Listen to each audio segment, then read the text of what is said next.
berhenti sesaat, betul ya? Diam gitu. Nah, tetapi tumor itu dari bahasa lain, bahasa Latin artinya benjolan. Ya, tumor itu belum tentu bahaya. Nah, ini yang harus kita tahu. Ya, jadi kalau ada pasien saya datang, terus saya bilang, ibu, bapak kena tumor, langsung diam. Gitu. Ya, karena dalam otaknya itu kalau tumor itu bahaya, itu kan Bu ya. Nah, padahal enggak. Padahal tumor itu artinya adalah bengkak. Tahu bengkak? Benjol gitu. Tapi benjol itu pada organ yang tidak ada seharusnya. Ya. Jadi kalau dia awalnya mulus, kemudian ada bengkak, ada benjol, itu kita sebut tumor. Ya.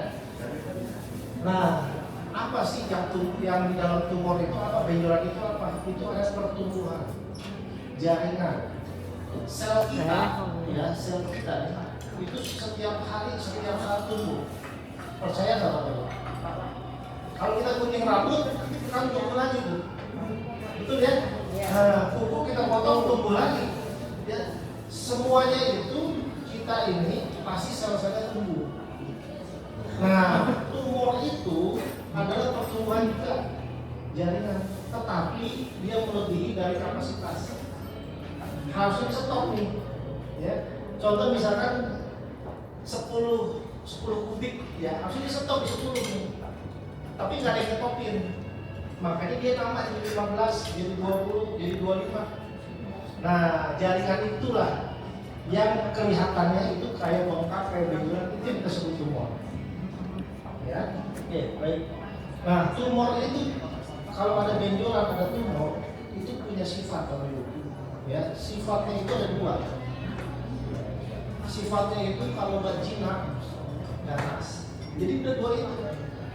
Nggak ada tuh namanya setengah-setengah, abu-abu. Ya, kalau dia jinak, kalau dia ganas. Nah, bersyukurnya hampir 80% ya, tumor itu sifatnya tidak. Ya, itu. Jadi bersyukur seperti itu. Jadi hanya sebagian kecil tumor itu yang sifatnya ganas. Tapi kalau sifatnya ganas, nah itu dia. Itu yang kita lihat. Ya, next slide. Nah, ya mungkin sebelah situ nggak kelihatan gambarnya ya. Ini soalnya di tengah-tengah ini saya mau kasih lihat. Bedanya apa sih tumor jinak sama tumor ganas? Ibu lihat ya, yang sebelah kiri itu tumor jinak, yang sebelah kanan itu tumor ganas. Bedanya apa? Di tumor jinak, ya dia kayak ada pagar, ya dia ada pagar, gitu. Nah, kalau di sebelah kanan sini ya, nah dia melewati pagar. Nah, tidak punya pagar, betul ya? Apa yang membedakan dia jinak sama ganas? Ya, itu adalah sifatnya tadi. Jadi kalau jinak itu ibaratnya anak baik, mainnya di dalam rumah, karangan, gitu ya. Tapi kalau tumor ganas, itu kayak anak nakal. Ya, dia keluar rumah, kamu kemana? Entah kemana gitu ya.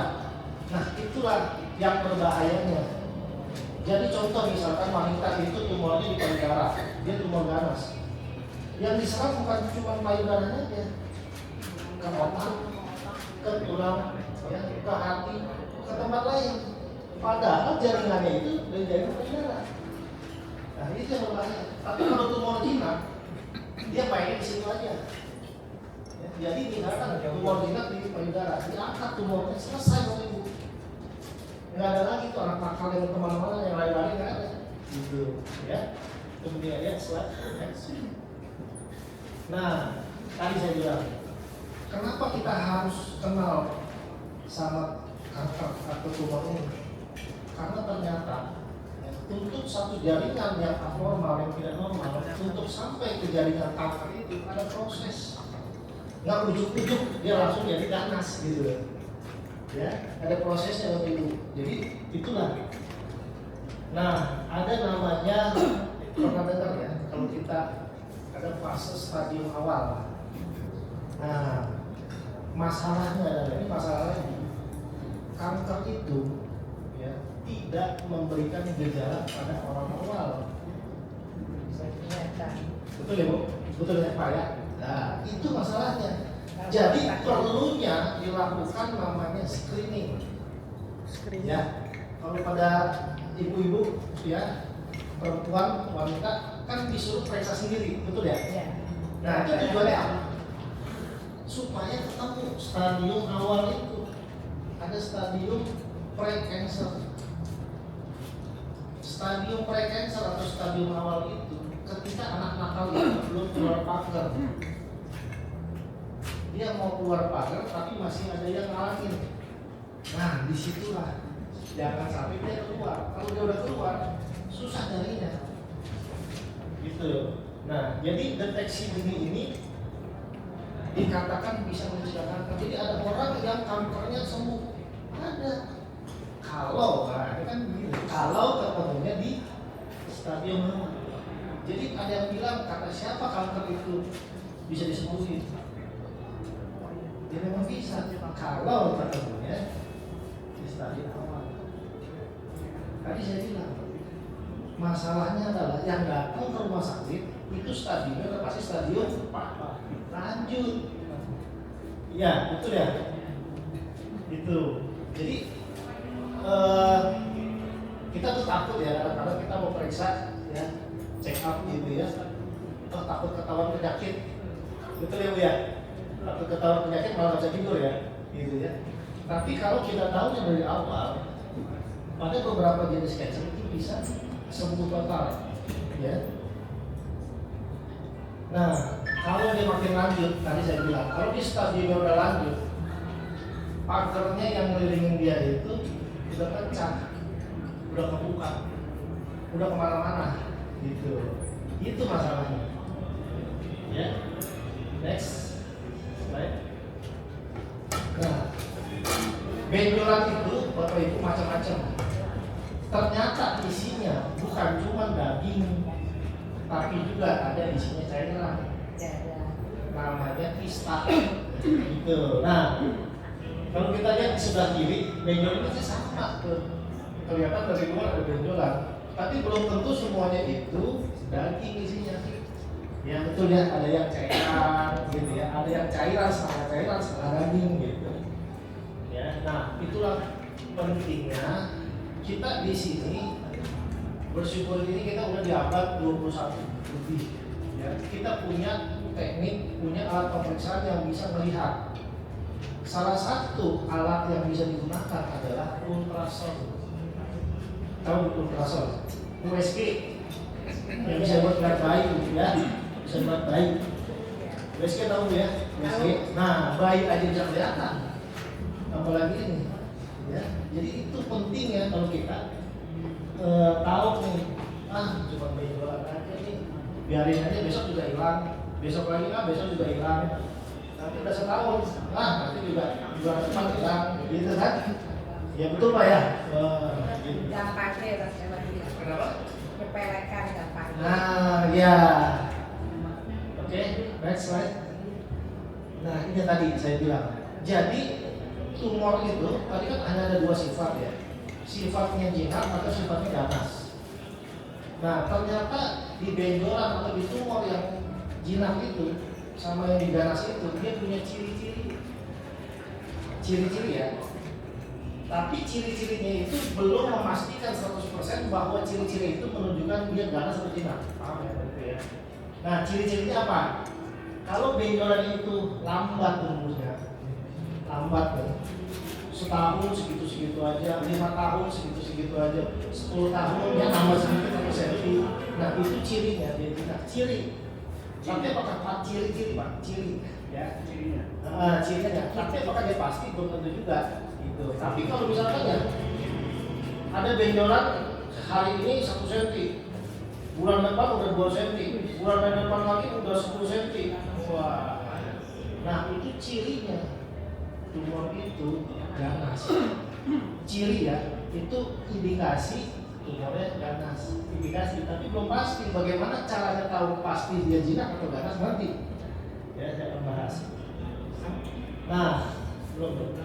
Yang kemudian tadi saya bilang, kalau dia jinak, dia masih ada kapsul ya, masih ada pagernya ya yang melindungi. Nah makanya bentuknya bagus ya, bulat dia, lonjong bulat gitu bagus. Tapi kalau dia bentuknya udah nggak beraturan ya, itu ciri benjolan itu ganas, ciri ya. Nah makanya kan kalau insert itu kan kayak kepiting ya gitu ya, jadi dia tuh masuk gitu. Nah itulah. Kemudian tadi kalau dia jinak biasanya bagus kalau kelihatan, tapi kalau dia tidak jinak atau ganas biasanya kulitnya itu orang-orang kayak berjeruk ya, atau udah rusak, ada luka karena dia masuk ke kulit gitu ya. Slide. Nah, saya yang sebelah sini kan sebelah sini masih kelihatan ya. Nah ini, jadi tadi saya bilang, kenapa sih kita harus tahu dia dari awal?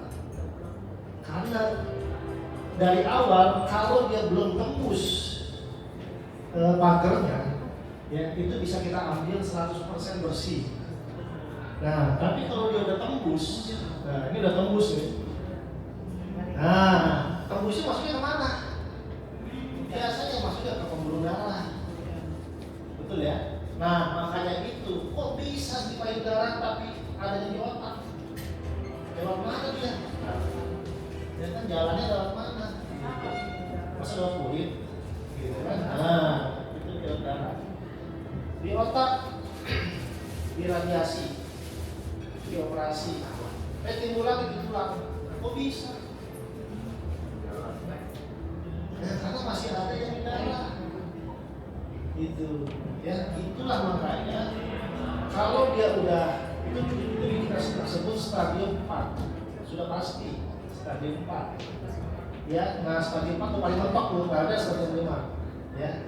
Stadium 4 ya, selain Udah parah ya Pak. udah parah. Nah ini berapa sih banyaknya penderita kanker di Indonesia? Ini data sih sebetulnya udah cukup lama ya, 2022 sebelum COVID ya. Saya belum tahu yang terbaru berapa yang saya tahu ya. Itu kasus barunya ada 400.000 lebih setiap tahun. Yang meninggal itu 242.000. Artinya apa? 50%. 50%. Jadi kalau ada 10 orang kena kanker, 5 orang pasti meninggal. Ya. Nah, kalau kita lihat yang paling banyak apa? Payudara. Ya, kanker payudara. Ya. Nah, pertanyaannya adalah kalau bapak-bapak ada nggak sih kena kanker payudara? Kan udah punya payudara. Ada. Nah, itulah masalahnya. Ya, karena ini saya cerita tentang kanker payudara. Yang cemas adalah ibu-ibu aja, bapak-bapak nggak cemas. Ternyata bisa pada laki-laki. Ya, itu dia. Baru dengar saya. Baru dengar Bu ya? Waduh, ini berarti kurang nonton YouTube Bu ya? Artis Melky Guslo Pak meninggal. Artis Melky Guslo. Siapa? Penyanyi Melky Guslo. Melky. Iya. Nah, laki-laki bukan Bu? Laki-laki ya? Kanker payudara itu? Oh. Iya, ya. Ada contohnya. Ya, jadi payudara itu ternyata bukan cuma perempuan aja, laki-laki juga. Yang kedua, peringkat kedua adalah paru. Nah, kalau ini kebanyakan laki-laki perempuan nih. Kalau ini bisa laki-laki bisa perempuan ya. Nah, kalau pokoknya laki-laki, bapaknya yang bisa asapnya dia. Kasih. Ya, itu ya Bu ya. Jadi gimana caranya Bu? Ya, gitu. Boleh bertanya dulu. Oh, boleh Pak, boleh. Tadi kan dokter mengatakan kebanyakan yang datang itu sudah stadium 3, 4. Ya. Saya pernah mengatakan saudara yang Mau pakai gitu ya? ya mungkin Itu Pak, itu. Biar kasihan yang sebelah sana bisa kedengeran.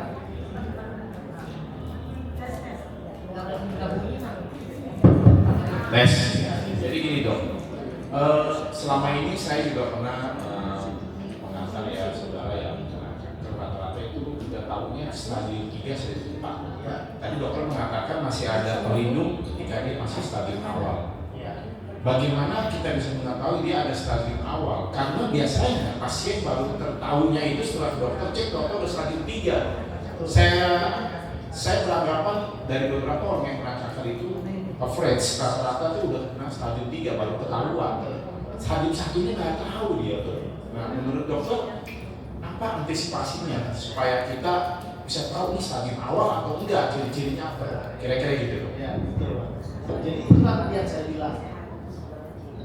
Stadium awal itu tanpa gejala, Pak. Tapi kita nggak tahu. Nggak tahu. Makanya itulah perlunya check up rutin.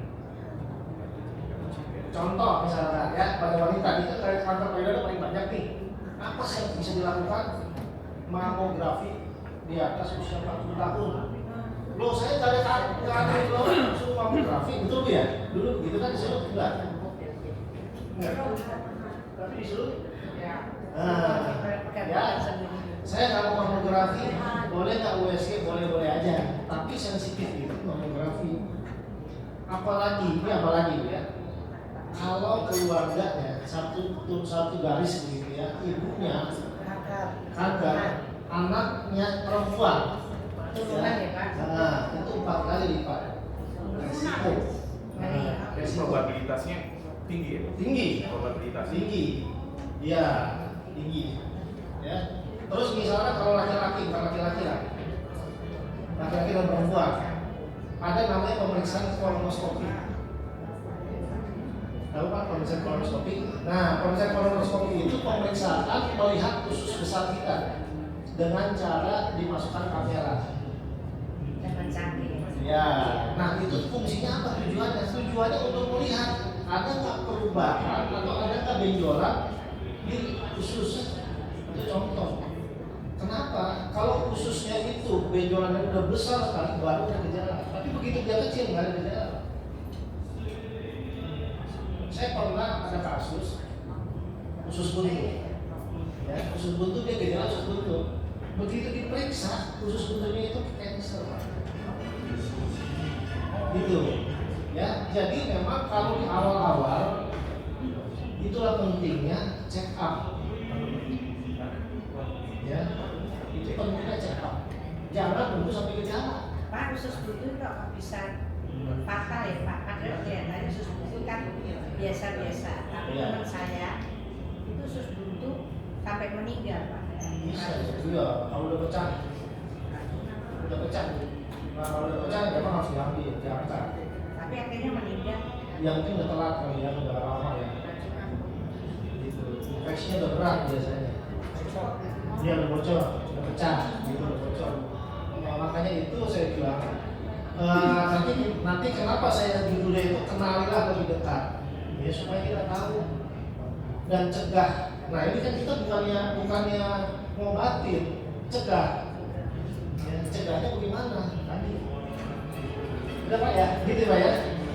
Nanti kalau ada lagi bisa. Iya, gimana Bu? Saya Boleh sering tanya langsung boleh ya Pak? 30 menit. Nanti saya tanya Pak. 30 menit ya. Ya, gimana? Iya. Karena udah stadium akhir. Iya.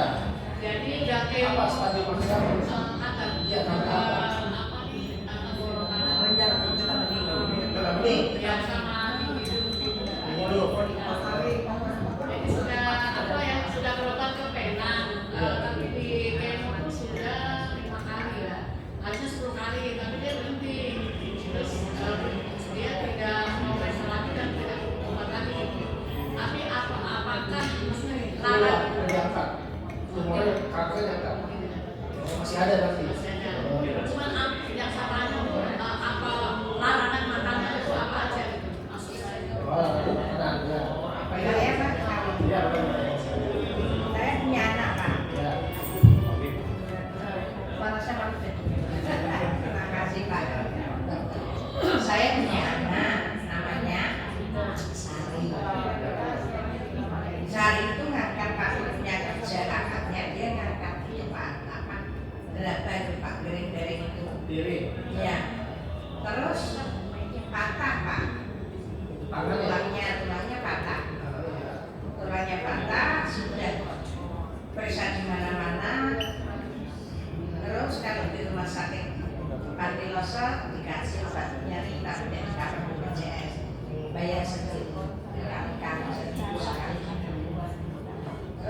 diperiksa lagi di Probolinggo angkat tangan juga tidak bisa, obatnya dikasih ini segala macam sampai di scan, di ronsen segala macam. Akhirnya kembali ke klinik, dibawa disuruh ke rumah sakit umum. Nah, rumah sakit umum Longsor di Semarang juga angkat tangan. Akhirnya dibawa ke Karyadi. Setelah patah nggak bisa apa-apa. Cuma hanya artinya tidak. Waktu dibawa ke rumah sakit Karyadi kan antri ya Pak, itu dioperasi. Tapi kalau tidak berhasil, mereka harus dioperasi lagi. Bagaimana menurut Bapak kok bisa itu tidak sembuh, malah disuruh operasi lagi. Terima kasih. Hasilnya gagal berarti. Jadi gini Bu, kalau tulangnya kita harus ambil tulangnya ya. Ini kan tulang ya, berarti bukan tumor. Dan Tulang patah kan? takutnya itu Pak, karena bengkak. Ya, karena ada ronsennya. Jadi gini, Ya, ini ada kan ronsennya kan segala macam ada Pak. ya gini kasusnya kan saya nggak tahu detailnya Bu ya. Saya tidak tahu detailnya kan saya harus lihat nih, harus lihat bentuk tulangnya, ada apa di dalamnya kan. Jadi ya sebenarnya kenapa bisa dioperasi ulang itu kita harus tahu kenapa dioperasi di awalnya kan. Iya. Ya, jadi nanti ya kalau memang itu mau tadi ya saya mesti ada datanya, saya nggak bisa jawab dulu kenapa mesti dioperasi ulang. Dan tadinya tes, Ya, banyak suntik. tes. Ya, Tetapi malah ternyata memahami itu bengkak. ya. Dan sampai sekarang tuh bengkak Pak. Ya, jadi bukan bengkak itu kelihatannya bukan karena tumor Bu, ya mungkin karena patah, tapi pada radang kali ya. Tulangnya kan patah. Patah. Ya, jadi bukan begitu bengkak jadi tumor, bukan juga sih, mungkin enggak. Ya. Nah, untuk Ibu nanti saya jawab sekalian ya, nanti kan ada di slide saya Pak, mengenai makanan ya. Saya selesaiin dulu ya. Kemudian yang juara ketiga adalah cervix. Ya, cervix, kemudian kolorektal. Kolorektal itu adalah usus besar sama dekat anus. Itu sering juga. Nah, yang terakhir hati. Ya, next slide. Nah, tadi saya sudah bilang, benjolan itu tidak harus isinya itu daging. Ada yang isinya itu bisa cairan atau bisa lemak. Ya, itu disebut kista. Jadi tidak semua benjolan yang ada itu adalah tumor yang isinya daging. Nah, kemudian ada juga benjolan di sendi. Pernah ya, lihat ya ada benjolan di sendi-sendi gitu ya, nah cairan sendi. Itu bukan tumor. Sendinya itu cairannya keluar nongol. Kalau banyak Pak, Kenapa? saya punya tetangga belajar banyak Pak. Ya, itu lemak. Nah, Ibunya juga, anaknya juga semua Pak. Apa keturunan atau bagaimana ya Pak? ya, itu kan genetik ya. Maksudnya ada bagian apa? Ada gangguan di DNA-nya, mutasi selnya. Nanti saya jelaskan. Ya, oke next slide. Nah, ini kalau pada usus besar, ya pada usus besar itu kita kenal istilah polip. Nah, polip atau daging, kalau kita gampangnya kutil tahu ya. Ya. Nah, kutil, tapi kutilnya ini ada di usus. Nah, itu polip. Nah, polip itu saya bilang memang kebanyakan ingat, tapi bisa juga dia jadi ganas. Ya, itu ketahuannya kapan? Ketahuannya kalau kita lakukan pemeriksaan namanya kolonoskopi. Ya, next slide. Nah, ini kanker atau tumor pada kantong empedu. Lihat ya, ini kankernya. Ini kantong empedu. Nah, ya, jadi tumor itu bisa di mana-mana, bisa di kulit, bisa di hati, bisa di payudara, bisa di usus, bisa juga di kantong empedu. Jadi, kenapa? Nah, ini dia. Kalau awal-awal biasanya nggak ada gejala. Gejalanya biasanya kalau udah berat jadi kuning matanya. Nah, karena dia kan ada bilirubin di sini. Kelihatannya, gitu ya. Oke, slide next. Nah, ada kanker yang disebabkan oleh virus. Ya, ada kanker yang disebabkan oleh virus. Pernah dengar kanker serviks? Ya. Ada vaksinnya kan? Iya. Nah, jadi yang divaksin itu adalah virusnya. Kenapa? Karena dicurigai yang menyebabkan terjadinya kanker itu adalah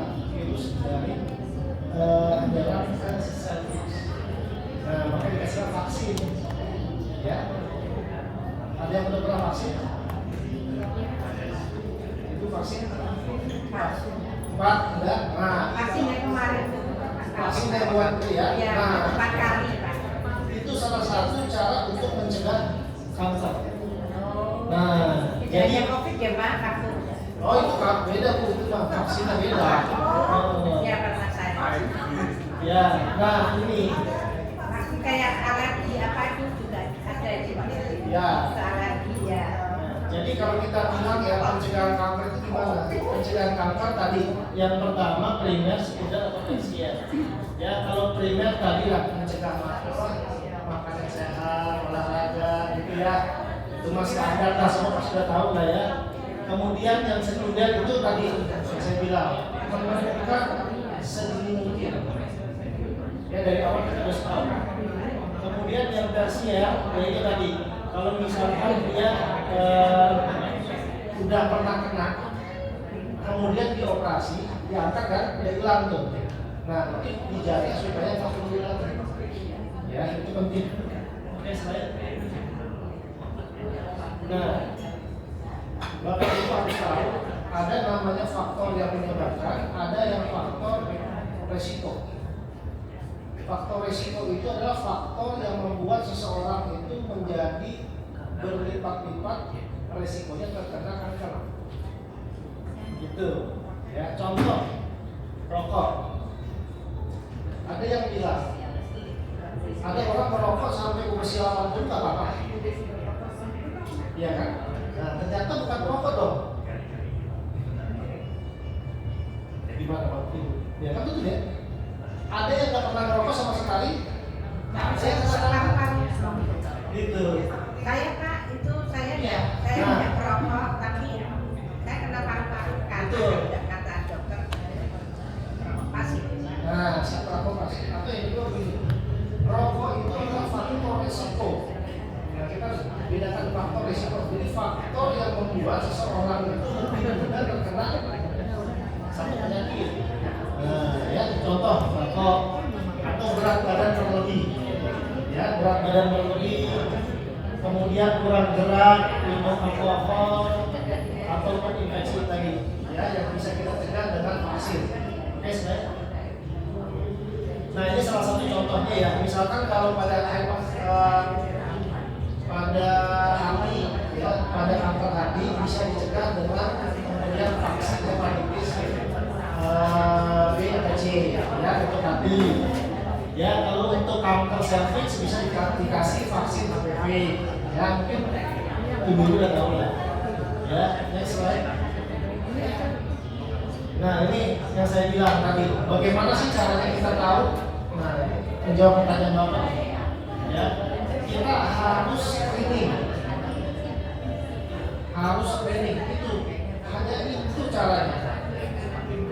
Screening itu artinya apa? Screening itu kita mengetahui satu penyakit sebelum dia timbul gejala.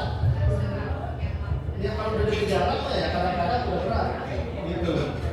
Nah kalau pada wanita kita kenal ini namanya padarin, ya kenalin periksa peredaran sebelumnya atau tadi mamografi, ya mamografi. Kalau dia beresiko sebaiknya memang dilakukan pemeriksaan sebelum adanya gejala, gitu. Ya kemudian kalau pada usus gimana? Kita bisa lakukan cek feses, cek kotoran ada darah atau enggak. Nah itu salah satu screening, ya. Kemudian kalau misalkan ada lagi keluhan, bisa kita lakukan pemeriksaan kolonoskopi. Nah bentuknya kayak begini kolonoskopi. Jadi dimasukin selang panjang, ya selang panjang itu ada kameranya. Nah kameranya itu melihat usus dari mulai anus, dubur sampai ke usus besar semuanya kelihatan. Ya, oke next slide. Nah ini langkah-langkahnya. Kapan? Nah ya, kalau ada benjolan tadi, ya jelas. Ada